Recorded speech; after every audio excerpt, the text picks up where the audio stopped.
Hi, this is Dr. Toby Moma, host of Health and Wellness with Dr. Toby. I'm inviting you to watch our show for the next 1 month. We have a guest all the way.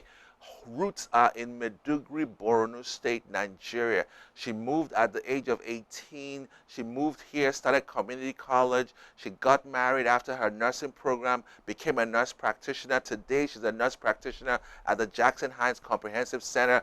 And her husband is pastoring a thriving church in Flowood, Mississippi. A lady from the backwoods of Maiduguri in northeastern Nigeria, which is well known today for the Boko Haram, the bloodshed, the Chibok girls that have been kidnapped, for the child bride phenomenon. She's going to be pouring out her heart on how a Nigerian American has come in and made a success of her life. She's a beautiful wife, a mother of 3, and she's going to share with you her pitfalls and her platforms, so how she got to where she is. You don't want to miss it. Look forward to seeing you. Jesus is Lord. God bless you.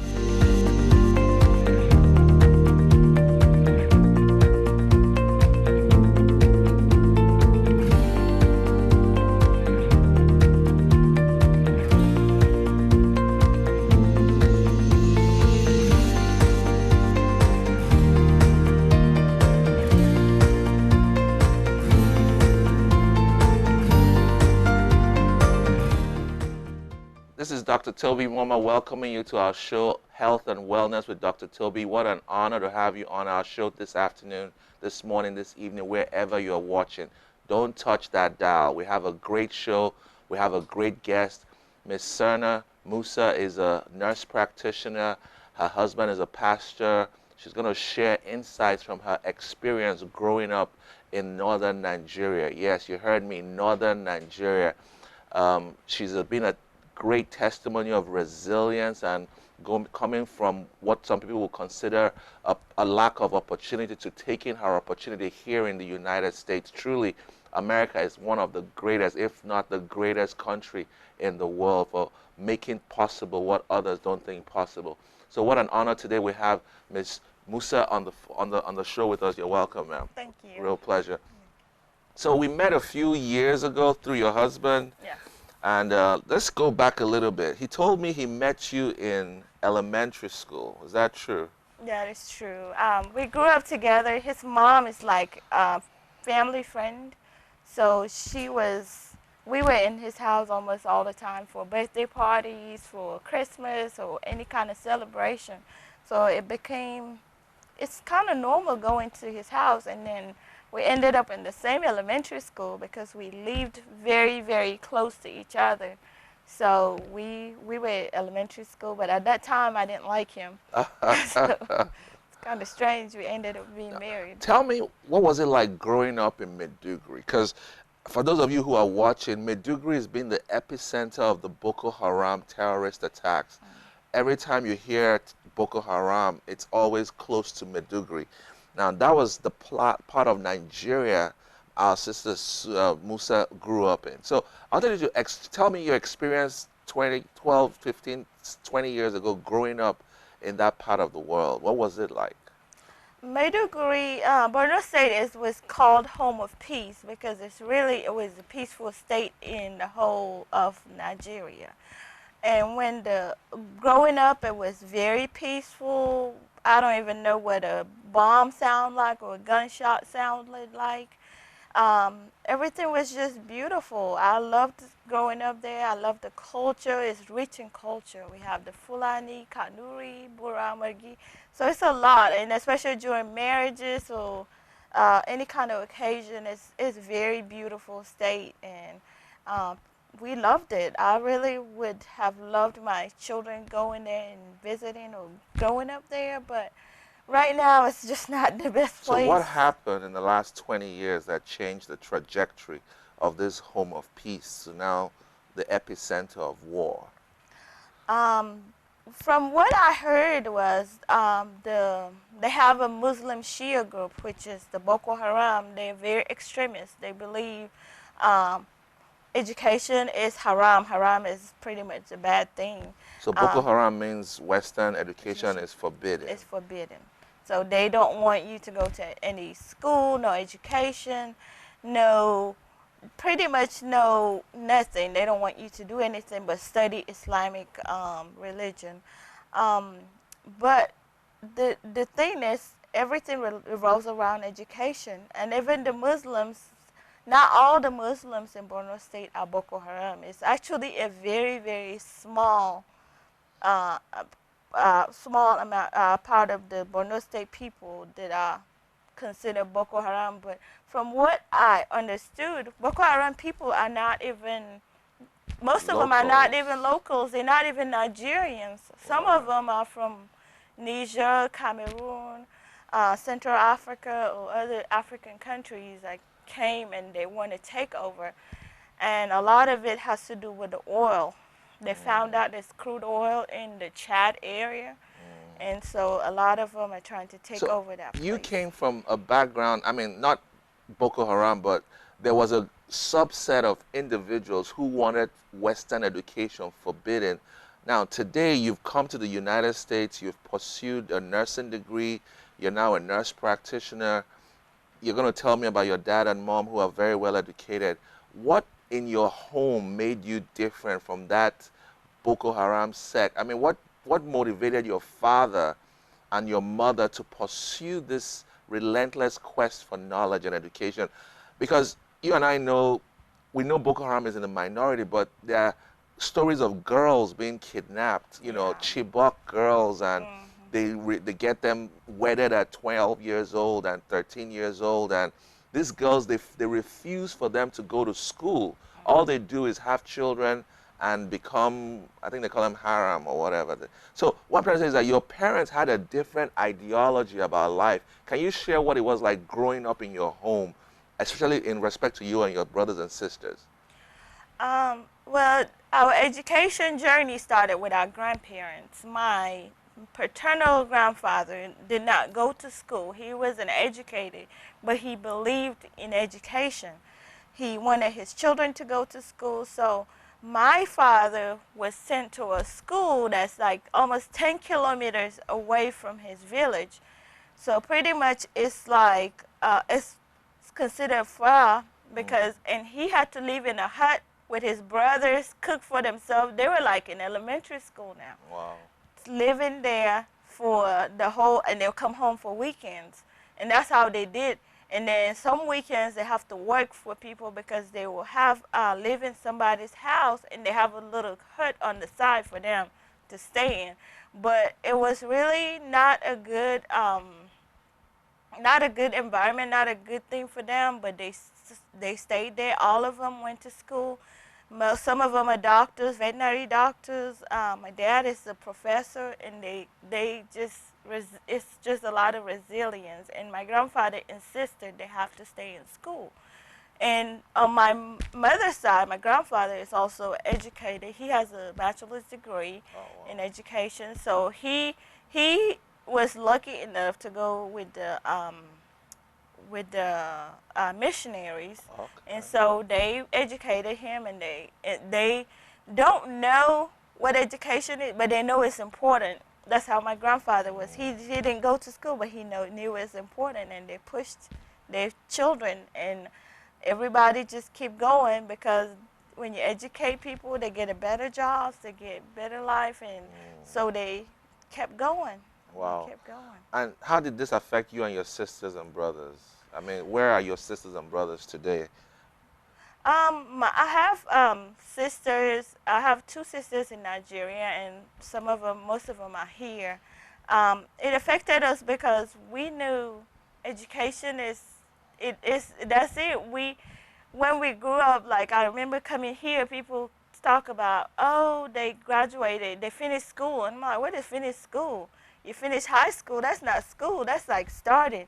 I never saw like there's a finish to it. Like we have a journey. It affected us because our parents just want us to they want the best for us. They want us to not just go to school. They want us to have a better life. They want us to learn stuff. And education, there's like the formal and informal, and people go to school.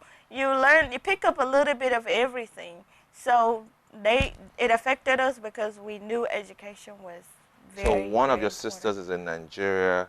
Yes. She's an educator herself. She works in the with the federal government, Okay. just working with the public health. And you have a brother? I have a brother. He has a master's in in business administration, Okay. and he is in Texas. Right. Oh, wow. Yes. Okay. Awesome. Now, Mrs. Musa is a rare breed. The reason I say that is because if you look at her part of Nigeria, where it's predominantly North and Muslim, there's less than 1% Christian population. In fact, the Kanuris are acknowledged, according to missionologists, as one of the hardest to reach tribal groups in the country, in the whole world, really. So my question is, were you persecuted as a child for being a Christian? Were your parents persecuted? Were they given ultimatums to become Muslims, or they would not move forward in life? Yes. Living in a culture where 99% of the people were Muslims, was there ever any pressure on you to hide your Christian faith and fit in with the rest of them? Um, we have a lot of people calling us names.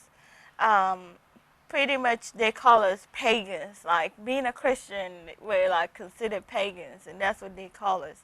They call us Adonai, which means pagan, and we've been called names. We've been called all kinds of things you can't imagine. Um, we've had people, especially with our parents being in the working with the government. A lot of them would not be promoted, or they would say, okay, you will get this promotion if you will become a Muslim, or you will get this if you become a Muslim. And I've had a lot of friends and family members who have actually converted because of some kind of money or Right. pressure, or they will offer you a house or something.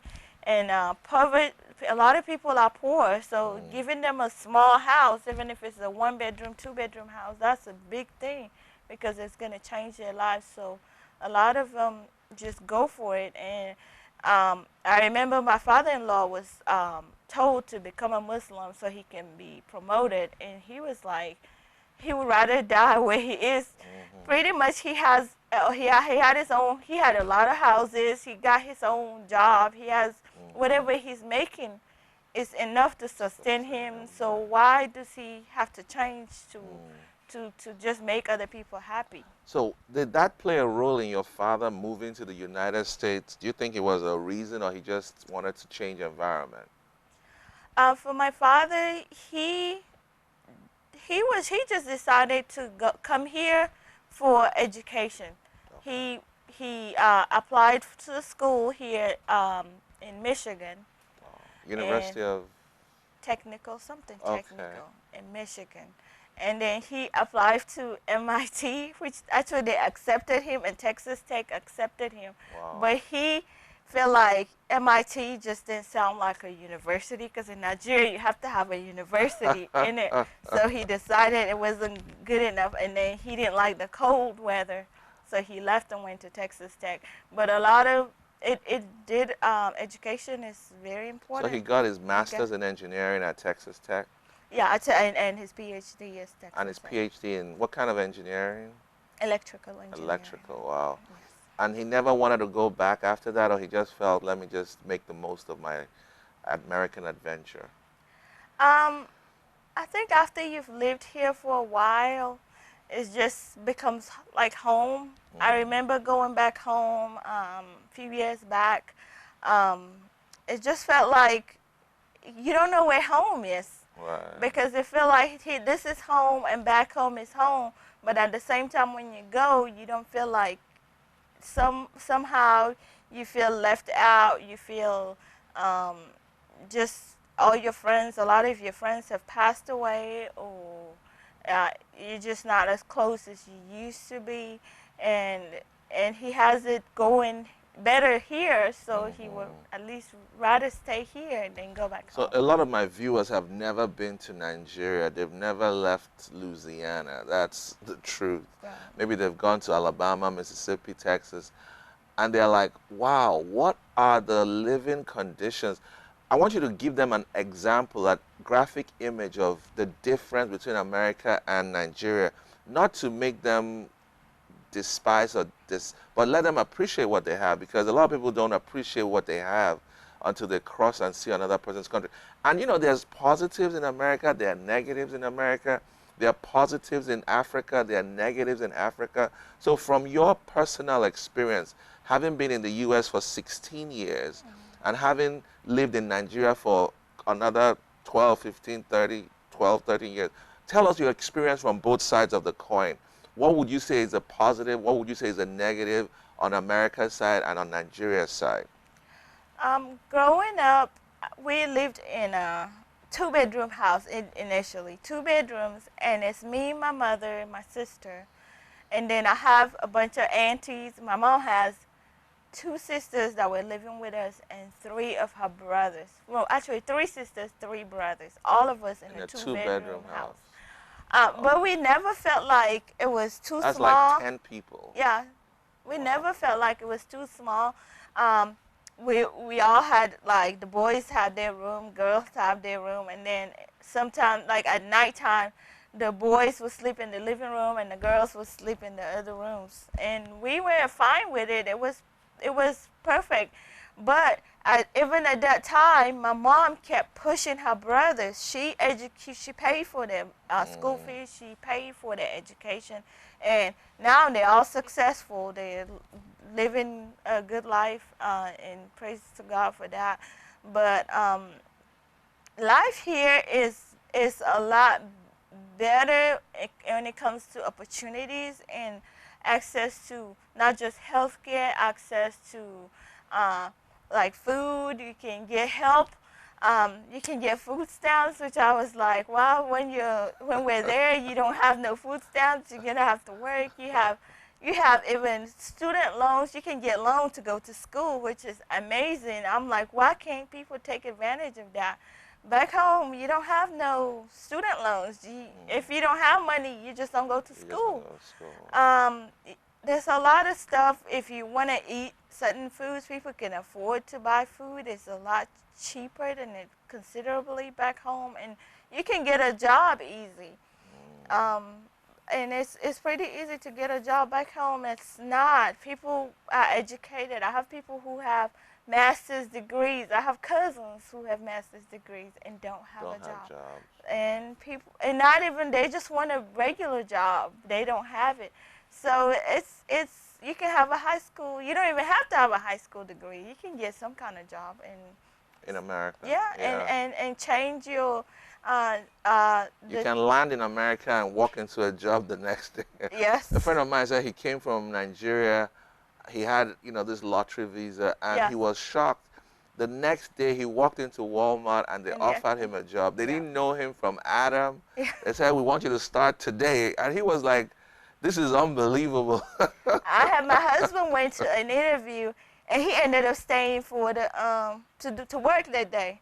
Wow. And I was like, when are you coming back? Oh, I'm working. I was like, okay, so you can actually get a job. Right. America is a great country, a land of opportunity, and we're grateful for the privilege of being immigrants who have benefited from the benevolence of this country. Now, you have fond memories of growing up in Maiduguri.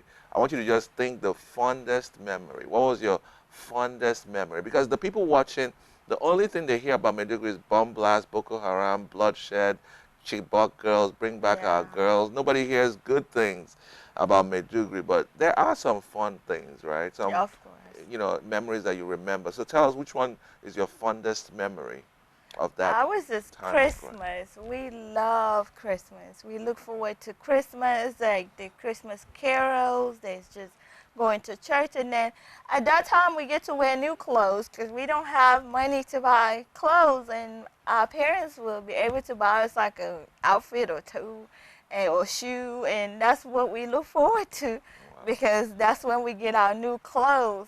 And if we're lucky, we have aunties and uncles who live in other states. Like, they will send us their old clothes that they don't want anymore, and we look forward to getting all of that because my grandfather on my mother's side, he had 9 children, and all the children come home for Christmas. So that you come home with your wife, your children, and that's we look forward to seeing all our cousins and going to the village. It's awesome. The views, I mean, we have beautiful. It's just breathtaking. Every time we're going, you just look at it, and it just takes your breath away. It's the I mean, nature the there. desert or the sand or They the, have.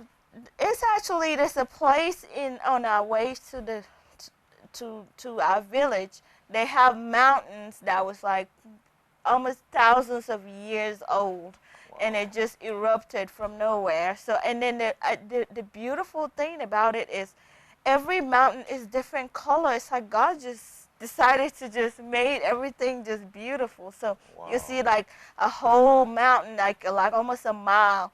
It's just all black, and then you go to another one. It has like a lot of different trees grow on it, and the next one, the tree that's growing on the other one, it cannot grow on the other one, Wow. which is really beautiful. And then it's like you see a big old round, big rock, like is huge, and then there's another rock, and there's nothing connecting them.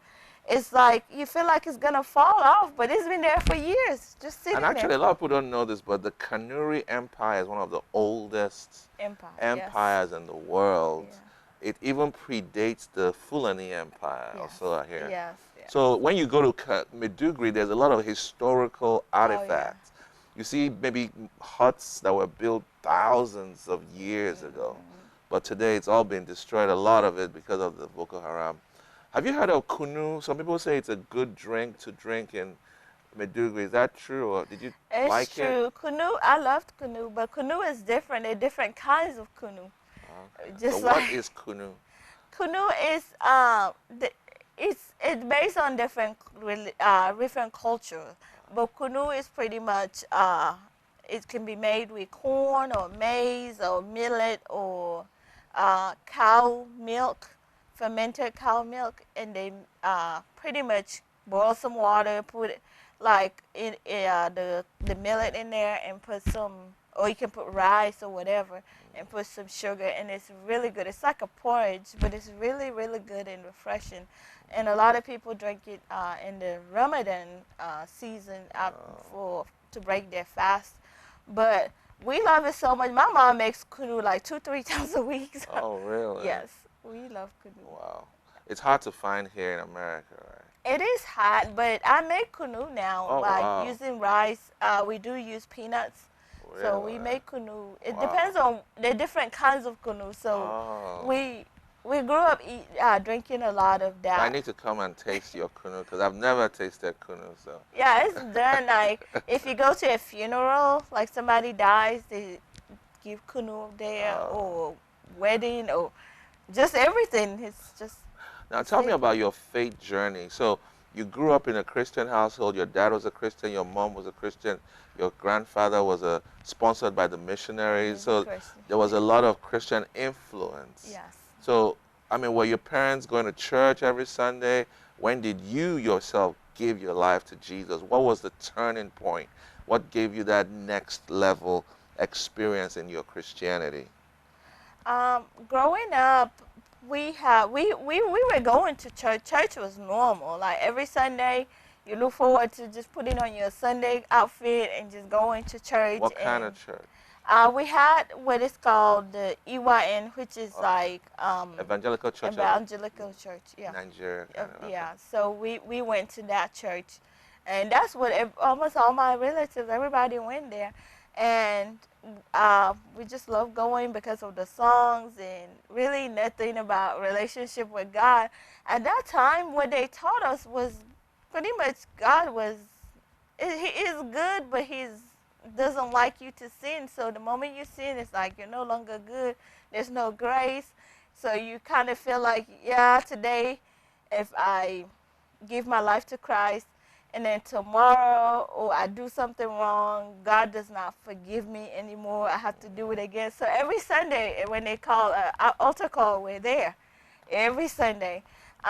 So when I went to high school, it was a boarding school, and every night we have prayers, and we have we have prayers and then Sundays, and so I got to meet a lot of other Christians because it's a boarding school. People come from all over the country, and that's when you get to meet other people, Wow. and you meet a lot and talk about your faith, and that's when you see people that's like people that just live their life different. You look at them, they do everything different. There's something about them that you just want to emulate, or there's something about that person.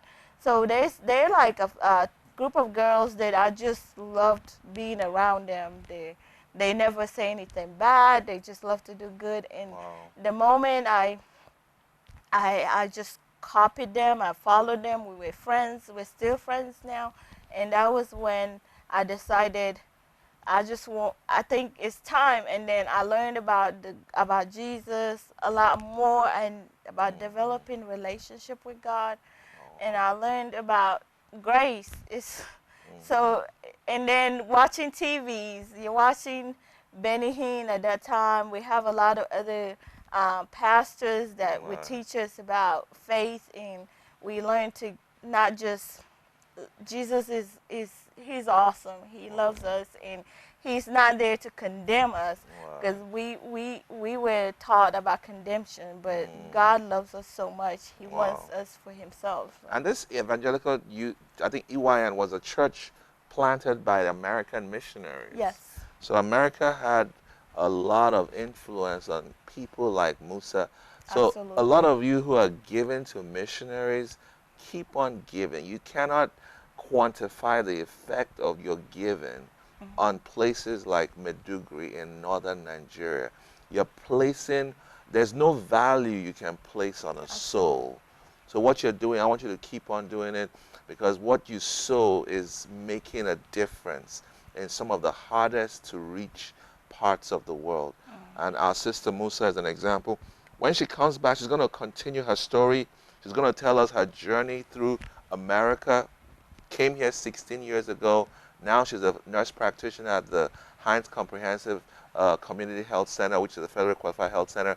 And she used to work in Alabama, at the University of Alabama, as an oncology nurse. So she's going to share her experience making a difference in the lives of Americans. And I think the biggest thing I want to share with you is that if she can do it, you can do it.